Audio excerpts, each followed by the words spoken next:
حدش حزيز بتحنا زينا له خبرات سمعت تملكتي استفلاليو تخطاتلت مجلسات كاب تግራይ ወጽዮም አለው ፈለማ የጊዜው መምሕዳር ትግራይ ቢሮ ጀነራል ታደሰ ወረደ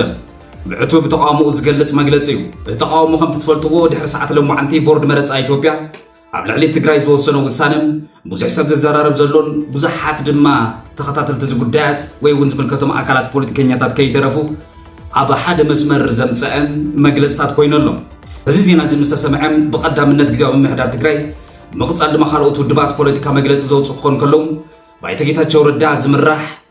سمرت بوليتيكا ودب وسان بايتو فيدريشن مسرت قوام سرعات حاجرنا زفرس ديمقراطاوي زخنا كايدانا ون جدل زاتيو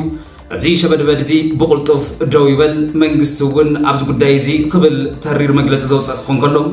عصل بيلو ما حدا جنيا وصانم بزبد رأسي عرنا تجريني ديمقراطي لا لو نت بزعبا مدت أخلل زوج مجلسي بترن كارلوت زرزر نتبتات ون أكيبو وين وسخ مجلس أوزيو سالسي ويانا تجري ون وصان بورد مرت إثيوبيا حدا جنيا خوينات زبرابر وين نخوينات زلا علي لهم مزي قدايزي تتحزو بورد مرت إثيوبيا زوسنا وصانم هيوت وين بوليتيكاوي أكايدا حوحات أب من كراقر رأتو زنبرن كم حدش كان سعر رزق بريو زبل تقاومو وين أتي مجلس زقاومو زلو نتبتات ببيز تفلاليو أنفتاتيوم قاليوم نهز بتقراين مريد تقراين زقود إيو خبل خلو قالا أكالات دمام أزو السانزي نحوحات كتس كالعل هيوت كزر رزق بريو زبل نسخم ريدكم نحابكم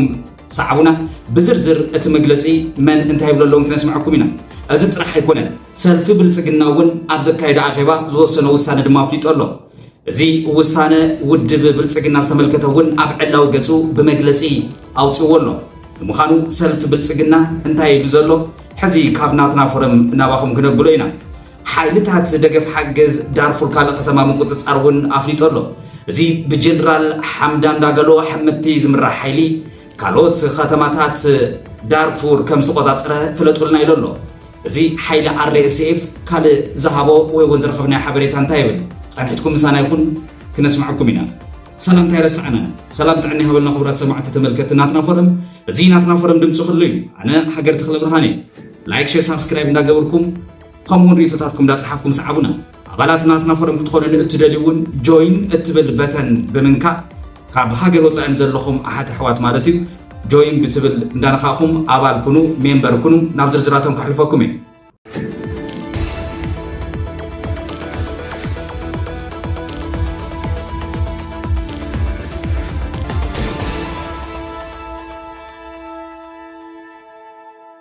ناب وانا زينا خن حلف كلنا ناب ناي فلماي زينا مالتيو اب ناي ساعات دحر ساعات زنبره زينانا ጉዳይ ትግራይ ቦርድ መረጻ ኢትዮጵያ ዝወሰኖ ቢሮ ጀነራል ታደሰ ወረደ ዘውጽኦ መግለጽ ስሚዕናኩም ነርና እዚ ድማ እቲ ብጌታቸው ረዳ ዝምራሕ ውድብ ስምረት እዚ ብዕቱብ ጥንክር ብዘወል ቃላት ውን ዝተሰነዩ መግለጽ ወጽየሎ ውሳነ ባይቶ ፌደሬሽን መሰረት ገይሩ ቦርድ መረጻ ኢትዮጵያ ዝወሰኖ ውሳነ ዓዲ ዘፍርስ ناب ጸገም ወይ ውን ናብ ነንባዕልኻ ኩናት ውን ዘእትዩ ክብል ተቃውሞ ዘስምዐ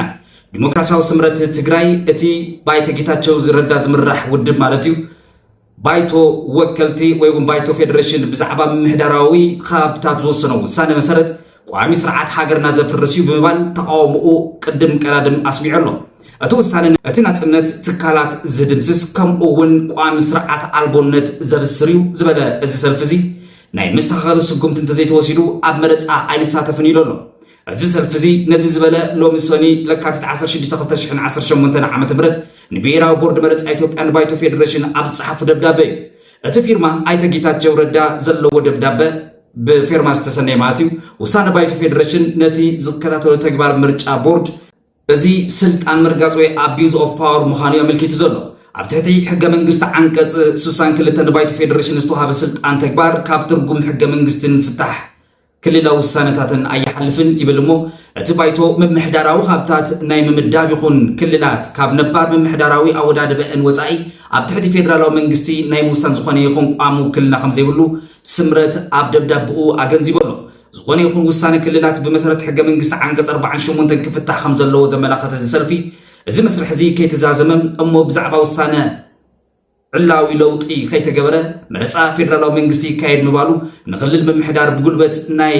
ምፅዓን ፈተነ ብምባል እውን ኮኒንዎ ኣሎ አንቀጽ 48 ሕገ መንግስቲ ኢፌድሪ ለውጥታት ምምሕዳራዊ አካልላ ክልላት ዝምልከት እዩ ብዛዕባ ወሰን ክልላት ሕቶ ምዝልዓል እቲ ጉዳይ ብስምምዕ እቶም ዝምልከቶም አካላት ይፍጸም እቶም ዝምልከቶም አካላት ድማ ክስማምዑ እንተዘይክኢሎም ባይቶ ፌደሬሽን ብመሰረት ህዝባዊ አሰፋፍራ ድሌትን ይውሰን ይብል بمسألة زيدن الجاج زيد ما زقربة قداي أو وش تخلت عمد بايتو فيدريشن ناي مودات والسنة خوهابم أب حق من قصي سفير زلو مخانو زحبر ويون النفلتوي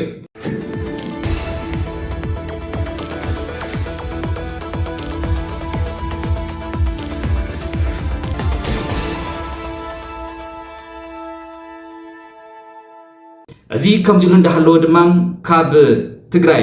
كال مجلسون وتيرلو حدقني أوصانا بزبل عرنا تجراي ديمقراطية لا على ونت بزعبة مرت أكل الزوج مجلسي بتريقانين ولو اللي تعصر شدي سلكاتي تكلتشين عصر شمتنا عمت مرت بزبل قطري قوي علت زوجة بيت مخرج فيدريشن بزعبة حمشة من محدار وخابتات تجراي زوجنا وصانا عزو حدقني خمس خانة سلف عرنا تجراي أفريقيا ديمقراطية لا على ونت بزبل شمونز فلت عرنام زوج سنزي ببهرة ومرت أبورد إثيوبيا خم استقبلوا بمتقاس زوج سنة نايمين قصي إثيوبيا والسنة ونكم زخانة زي سلفزي حبيرو له ماتي بزرزر ماتي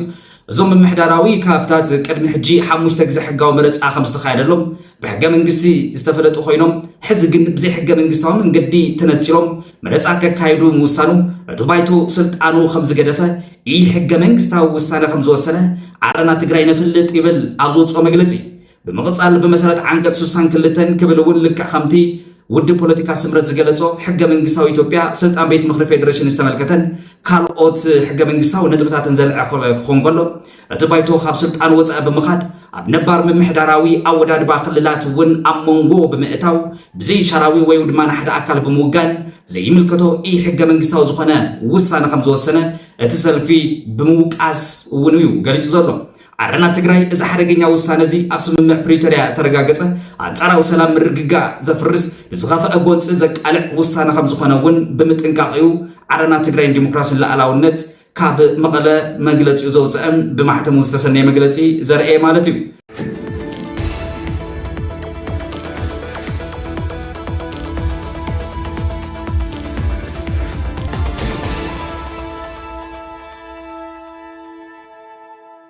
سالساوي أنا تجري ونسحبوا أزي قداي استملكته وين كله مجلس وصله وصانا بورد مرز حدقنيا كوينات زبرة برني زبل سالساوي أنا ودب سالساوي أنا تجري بزعبا زي بورد مرز إثيوبيا نجزاتها واحد إن تجري عمل كيتو زتمحل على فا وصانا بحيا لتقاوم وزسمعه بمليونات زقط صاروت فناقلتي دك تجري معراب تجري تمزابلهم أبزر كابل وان بيت مخرج فدريشن عم مجلسي بيراوي مرز بورد تحاوسو زمحل على فا وصانا مس فيدرالو حق منغستي بقطتا زصارر مخانو ساوت اسميرو لولو اتي ببيت مخرج فيدريشن استمحلالف وسانه زي شراوي بمحدراو سقمتي زي كونس اب مونغو حزب تግራይን امحران ጎንጽ ንምፍጣር ተሐሰበ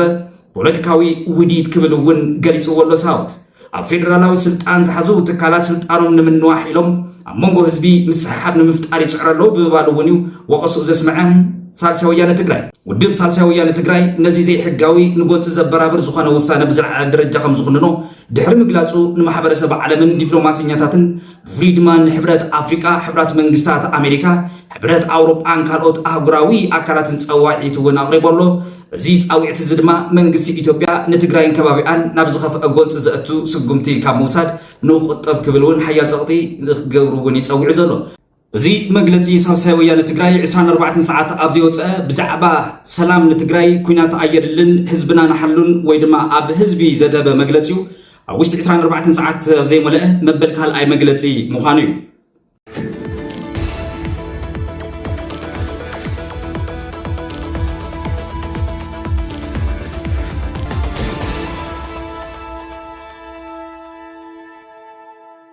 ناب فيدرال منغستي كنحلف كلنا فيدرال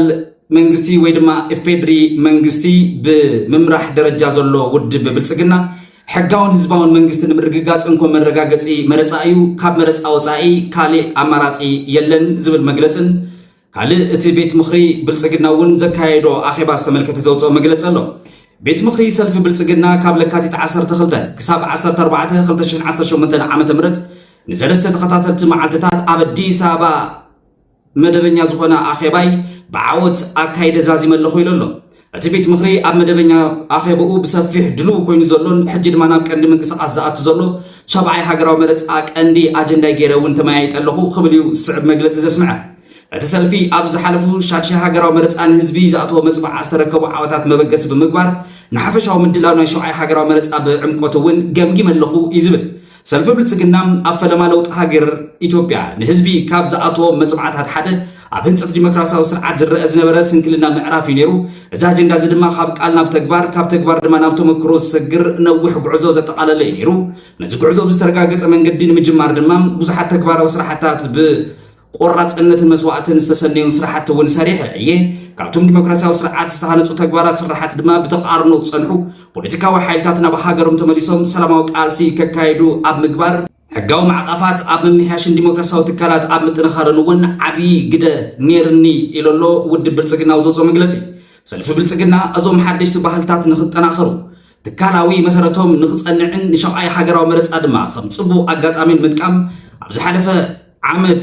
ዝተጀመረ ብዙሓት ውሽጣዊ ፓርቲ መንግስታዊ ቅድመ ምድላዋት ስራሓት ከካይድ ከም ዝጸንሐ እውን ኣብዚ መግለፂ ኣፍሊጡ ኣሎ። ብመሰረት እዚ ክልተ ዕላማታት ድማ ኣቐሚጡ ኣሎ። እቲ ሓደ መረፃ ዲሞክራሲያውን ቁልዑን ዝተሓቆፈን ወይ ድማ ኩሉ ዘካተተ ሰላማውን ክኸውን ንኽዛዘም መንግስታዊ ሓላፍነት ብብቕዓት ምምላእን ክኾን ከሎ፣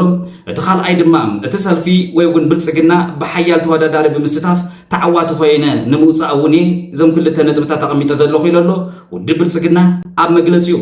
እዚ ውድብ ብልጽግና ሕዚ ቅድሚ ሰዓታት ዘውፅኦ መግለፂ እዩ። ርእቶታትኩም እንዳሃብኩም ሰዓቡና ናትና ፎረም መሪፅኩም ትከታተሉ ስለ ዘለኹም ኣዚናና ነመስግን። ናብ መወዳእታ ጉዳይ ሱዳን ምስ ኢትዮጵያ ተተሓሒዙ እቲ ሓያል ጽልዋ ዘለዎ ጉዳይ ክንምልከት ኢና።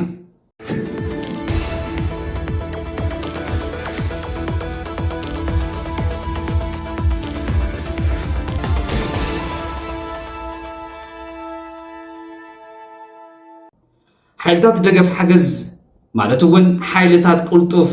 ሓይሊ RSF ተባሂሎም ብጀነራል ሓምዳን ደገሎ ሕመቲ ዝምርሑ ማለት እዩ። እዚ ኣብ ሱዳን ዝካየድ ዘሎ ውግእ ምስ መደበኛ ሰራዊት ሱዳን ካልእ ከተማ መሓዞም ኣፍሊጦም ኣለዉ። ብዙሓት ማዕከናት ዜናት ቅድሚ ሰንበት ኣብ ምብራቃዊ ዳርፉር ኣብ እትርከብ ከተማ ዝተፈፀመ መጥቃዕቲ ከም ዘፈሽልዎ ገሊፀን እየን። እቲ ኣብ መንጎ ሓይልታት ቁልጡፍ ደገፍን ከምኡ ድማ ሰራዊት ሱዳን ብኣልቡርሃን ዝምራሕ ዝካየድ ዘሎ ውግእ ሎሚ ኣስታት 3 ዓመት ኮይኑዎ ኣሎ። ሕጂ ድማ ናብ ሓደ ካብቶም ዝኸፍኡ ሰብኣዊ ቅልውላዋት ዓለም እውን ኣምሪሑ ኣሎ። ውድብ ሕብራት ሃገራት ኣስታት 11 ሚልዮን ሰባት ካብ ቤት ንብረቶም ሓፂሎም ከም ዝጠፍኡ ከም ዝተመዛበሉ ኣሽሓት ድማ ህይወቶም ከም ዝሰኣኑ ገሚቱ ኣሎ። ሓይልታት ደገፍ ሓገዝ ኣብ ወርሒ ጥቅምቲ ንዋና ከተማ ሰሜናዊ ዳርፉር ዝኾነት ኣልፋሽር መሓዞም ድሕሪ ምግላፅ ኣብ ከባቢ ዶብ ቻድ ብዙሓት ወታደራዊ ምንቅስቓሳት ክገብሩ እውን ፀኒሖም ኣለዉ። ካብ 18 ግዝኣታት ኣብ ሱዳን ሓይልታት ደገፍ ቁልጡፍ ደገፍ ማለት እዩ RSF ሓገዝ ኣብ ሰሜናዊ ዳርፉር ብሰራዊት ሱዳን ካብ ዝተሓዘ ገለ ካብታት ወፃኢ ንሓሙሽተ ግዝኣታት ምዕራባውያን ዳርፉር እውን ተቆፃፂረ ኣለኹ ኢሉ ኣሎ። እቲ መደበኛ ሰራዊት ድማ ንኣብዝሓ ዝተረፉ ግዝኣታትን ዋና ከተማ ካርቱም